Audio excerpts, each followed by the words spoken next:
a gente fala aqui sobre a história bíblica. Isso dentro do nosso interesse de fazer uma teologia, né, correta, uma teologia adequada, tá bom? Então, falando sobre história bíblica, vamos ver aqui em que momento nós estamos nessa sequência. Já começamos desde lá de Adão, não é? E agora estamos aqui no ano 30 depois de Cristo. Tá bom? Nesse período, a gente pode dizer que a igreja de Jerusalém, 30 depois de Cristo, né? Então, a igreja de Jerusalém está na sua fase trigo. Tá certo? Então, nesse primeiro momento da igreja de Jerusalém, é quando a gente então vai conversar, não é, aqui sobre essa questão da história bíblica. Então tem aqui, olha, 30 depois de Cristo, após a ascensão de Jesus, seguiram-se 10 dias de espera, no decorrer dos quais Matias foi eleito apóstolo no lugar de Judas. Então presume-se, né, claro, presume-se que uns 30 dias depois, né, que eles aguardavam o que é que vai ocorrer, então uns 30 dias depois eles, bom, Judas já não está mais, a gente vai ter que manter os 12. Para a gente parece, não, por que não fica 11? É porque dentro daquele contexto hebraico, e a igreja tinha dificuldade de desgrudar, né, do judaísmo, né? Estava colado demais. Então, porque era formado também de judeus, gente que viveu a vida toda sendo judia, então agora estava convertida, então tinha dificuldade de abandonar tudo aquilo, né? E ainda mais com aquela vaidade, nós somos o povo de Deus. Então, havia muita dificuldade. E com isso, né, aguardavam a volta de Jesus. Então, vamos manter 12. Não temos um, porque se cometeu suicídio, então vamos voltar a ter 12. Aí foi que elegeram, então, Matias. Mais ou menos uns 10 dias é o que se presume que aconteceu. O que mais? No dia de Pentecostes, o Espírito Santo desceu sobre os salvos, capacitando-os para a obra do Senhor, né? Então, no dia de Pentecostes, aí então acontece, a gente já sabe. O sermão de Pedro resultou na conversão de mais ou menos, né, 3.000 almas, 3.000 pessoas. Claro que tem aí, não é possível que 3.000 exatamente se converteram, mas quer dizer aí, muita gente. O número 3 para o judeu tem um significado e o número 1.000 tem outro significado, que são diferentes dessa questão de número.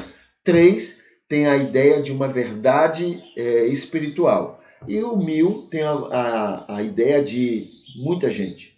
Um número incontável, um número grande de gente, né? Que pode ser 100, 120, 130, pode ser 500, entendeu? Um número incontável. O número 1.000 tem essa ideia. Cadê? O sermão de Pedro resulta então na conversão dessas pessoas. A primeira perseguição, a cura do coxo, seguido de um discurso enérgico de Pedro, culmina na sua prisão e a de João. Tá? Sempre lembrando isso, não foi o Império Romano que condenava, não foi o Império Romano que prendia esse povo, não, tá? Era uma perseguição religiosa, no sentido de que o judaísmo, o povo de Deus, é quem perseguia os cristãos. Tá certo? Então, lembrando disso, para a gente não ficar com essa propaganda errada de que o mundo é quem persegue. Não. A perseguição vinha de dentro da religião, no caso do judaísmo.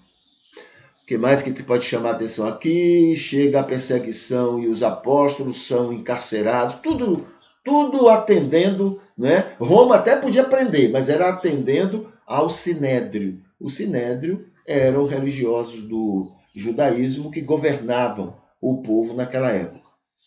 Aqui tem no ano 33 depois de Cristo, né? O ano 33, Paulo, com 35 anos, mora em Jerusalém e é aluno de Gamaliel. 35 depois de Cristo, no centro-sul, Pôncio Pilatos é substituído pelo procurador romano Marcelo, tá? 5 anos depois da morte de Jesus. Apócrifo, resistência, domínio, etc. Então tem aqui, né, algumas coisas, algumas informações sobre esse período do ano 30 até o ano 40. Nesse período nós temos então a Igreja de Jerusalém vivendo momentos especiais na sua convivência, né, no seu testemunho em relação a Jesus Cristo. Tá bom? Então isso a gente chama atenção agora, né? Bom, aqui olha, tem o terceiro livro de Macabeus, que foi escrito no ano 35. O que mais que eu posso chamar a atenção aqui?